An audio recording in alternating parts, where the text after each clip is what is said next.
going to give you the answer for this question. The question is, who is the first person mentioned in Billy Joel's 1989 hit song We Didn't Start the Fire? We'll now give you the answer for this question, and the correct answer for the question is Harry Truman. So that is the answer for the question, Harry Truman. That's the answer.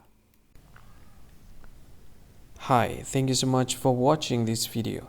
If you find this video is very useful, you can help this channel to grow by subscribing this channel.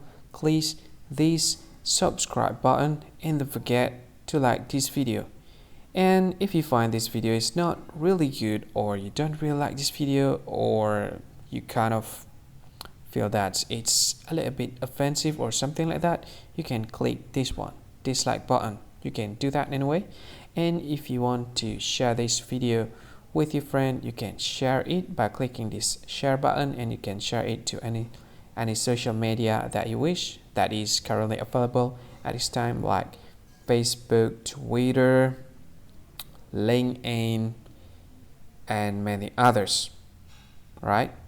And if you want to add this video to your playlist, you can click this one. You can watch this video later, and you can find more options by clicking these three dots.